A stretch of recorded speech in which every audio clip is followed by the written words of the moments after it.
अंधविश्वास। आज बात करेंगे हम अंधविश्वास की। एक बहुत भयानक बीमारी।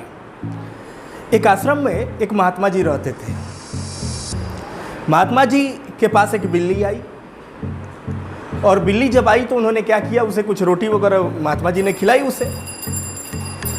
अब बिल्ली को महात्मा जी अच्छे लगे, अब वहाँ पे रहने लगी, कूद फान करने लगी उनके अगल बगल में। जब भी ध्यान करने बैठते थे, महात्मा जी को परेशानी तभी होती थी उस बिल्ली से, जब वो ध्यान करने बैठते थे, कभी उनके बॉडी पे चढ़ जाती, कभी उछल कूद करती, उससे उनका ध्यान भंग होता। तो उन्होंने अपने शिष्य से कहा कि जब मैं ध्यान करने बैठूं, इस बिल्ली को आप क्या करो कि एक पेड़ में पेड़ में ले जा करके बांध दो। जब भी मैं ध्यान करने बैठूं, इसको एक पेड़ पे ले जा करके पेड़ पे बांध दो। जब भी ध्यान करने बैठते, शिष्य ले जा करके उस बिल्ली को क्या करते थे, वहां पे बांध देते थे।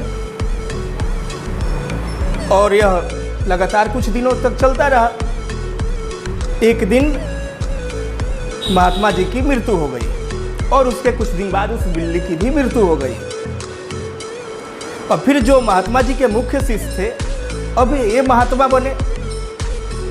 अब जब इनका ध्यान करने का वक्त हुआ तो बात ये हुई कि जब तक एक बिल्ली को नहीं लाई जाती और उसे पेड़ में नहीं बांधा जाता, तब तक महात्मा जी ध्यान नहीं करेंगे।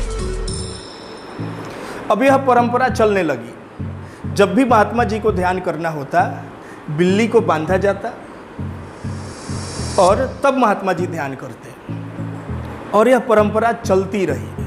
कई महात्मा जी मर गए, कई बिल्लियां मर गई, लेकिन वह जो परंपरा थी वो चलती गई। लेकिन हकीकत कुछ और था। लेकिन उस हकीकत को वे लोग भूल चुके थे परंपरा को निभाने के चक्कर में। तो हमें परंपराओं के पीछे के वजह को जान लेना चाहिए, नहीं तो परंपरा के नाम पे अंधविश्वास में नहीं फंसना चाहिए। लेकिन वो लोग उसे भूल चुके थे। Thank you.